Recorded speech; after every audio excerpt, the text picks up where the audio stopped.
What's up, everyone? I'm just kidding. Jonathan here with Techno Buffalo. You guys can call me John M, Johnny Morrison, or even John for Bulls because I am not a Lakers fan. First off, just want to say thank you guys for the extremely warm welcome last week. Just reading through the comments, it's super humbling, and I just want to let you guys know I do appreciate that, and you guys are awesome. Now, real quick, just want to address a quick question because I saw it asked like 73 times, give or take, but nothing is happening to TLD today. That is my baby. I will still be there uploading videos every week like crazy. I'm just going to be here once a week on Techno Buffalo, bringing you guys some awesome tech content. So with all that said, the whole reason we are here is to take two of the top dog smartphones on the market, the iPhone 5 and the Galaxy S3, smash them head to head, and hopefully help you guys decide which is the better purchase for you. Let's go. So the way it's going down, I'm breaking this down into 6 categories: design and build quality, storage and expandability, internals and performance, OS and software, displays, battery life, and then ultimately come to a conclusion of what is the better phone for you to buy.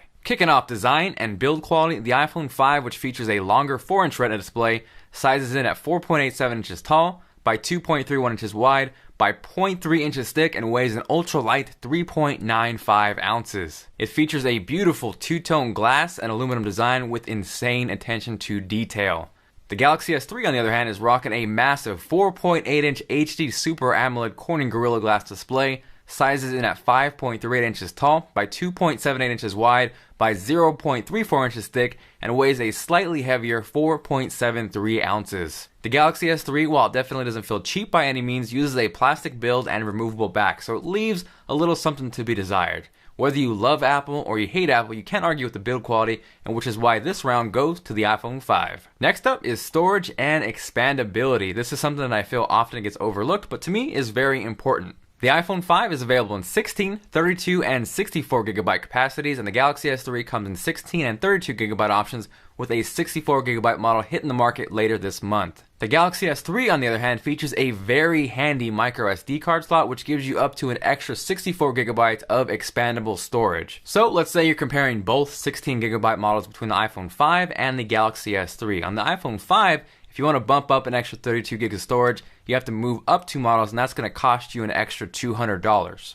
On the Galaxy S3, you could easily pick up a 32 gigabyte micro SD card for around $30, or even up to 64 gigs for around $60. So in this category, the iPhone doesn't even come close, and the Galaxy S3 takes this round. So after 2 rounds, we are tied 1-1, and we are moving on to internals and performance. The iPhone 5 is rocking a dual-core 1.3 GHz A6 processor, and the Galaxy S3 boasts a dual-core 1.5 GHz Qualcomm Snapdragon S3 processor. Upon benchmarking these two, even though the iPhone 5 is a little slower clocked than the Galaxy S3, you can see it outperforms it in Geekbench. Now real quick, I'm going to stop you right there because I'm sure some of you guys are screaming out of your seats yelling, "Jonathan, what the hell? There's a quad-core Galaxy S3. Yes, Timmy, I know that, but to get these as even as possible, I had to compare the LTE model with the LTE model because the quad-core version does not have that. Now for kicks, here is the benchmarks. Again, you can see the quad-core S3 does outperform those two, but for being a quad-core processor, it doesn't do it by much. So let's go and continue on with the dual-core to dual-core comparison. Now as far as the GPU, which is going to equate to gaming performance as well as hardware acceleration, in GL Benchmark 2.1, the iPhone 5 beat out the Galaxy S3 by 10 frames per second. As far as Wi-Fi goes, the iPhone 5 was consistently pulling about 5 to 10 megabits per second faster download speeds, and that was after running that test over and over and over again. Now as far as LTE, both phones performed around the same. I got about 10 to 11 megabits per second down, and around 3 to 4 megabits per second up on both phones. Now that of course is going to vary on your location because I have seen LTE speeds go as high as 30 to 50 megabits per second, which is absolutely insane. So after taking all those benchmarks together, as far as sheer performance goes, the iPhone 5 takes this round, but I can assure you both are very snappy and extremely powerful devices. Next round up is OS and software, which to me is actually almost more important than hardware. The iPhone 5 is running iOS 6, which is a great, simple, easy to use interface. It's fast, it's fluid,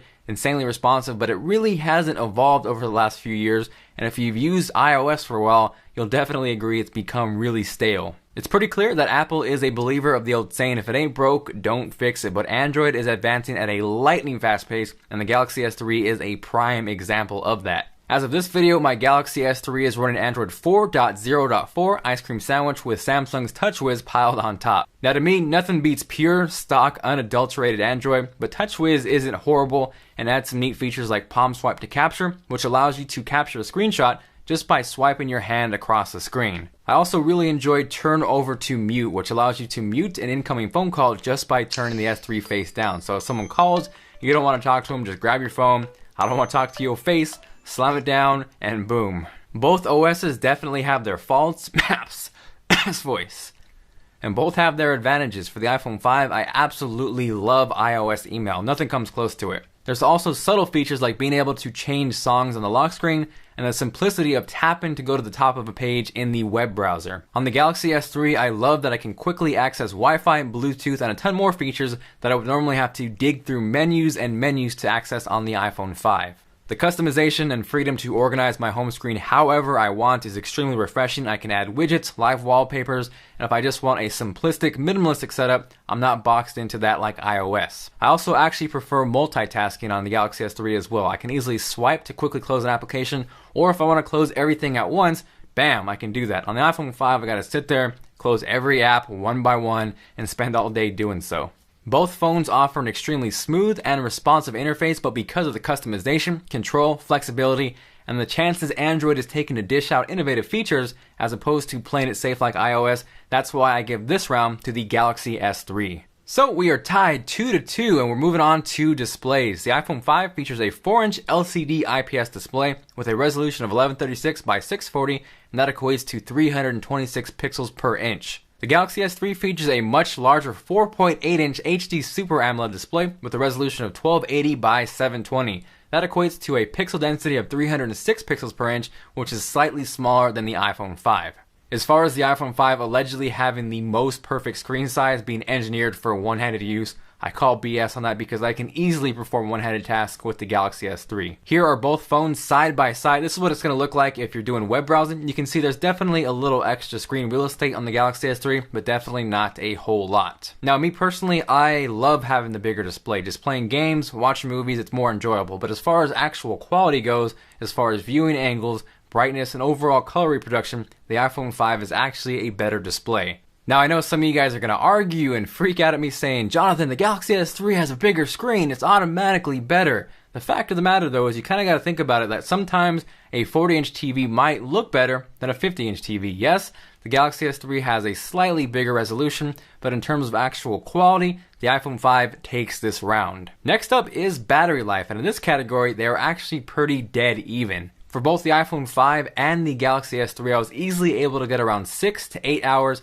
on heavy usage without really changing any of the features. The Galaxy S3 definitely does have a lot more options in terms of battery saving options with power save mode, the access to quickly turn Wi-Fi, turn your screen down, and due to the fact that you can remove the back and add a battery, this round goes to the Galaxy S3. So we are tied 3-3, and I'm sure you guys are wondering who is the winner out of the two, but I'm going to throw you guys a quick curveball and change up the pace of this video because I want to try something a little bit different. Now, in certain situations when you compare phone A to phone B, there very well may be a definitive winner, but in this case, I think it would do injustice for some of you guys out there to clearly say the iPhone was the winner or to clearly say the Galaxy S3 was the winner because they both have their strengths, they both have their weaknesses, and it really depends on what you're looking for in a phone to decide what is better for you. Now, if you've been an iOS user for a while now and you're bored with it, I get that because I feel the same way. And there's never been a better time to try Android. If you want to customize the crap out of your phone, you want a completely complex setup, or the simplest, most minimalistic setup in the world, you can do that with the Galaxy S3. It's fast, it's zippy,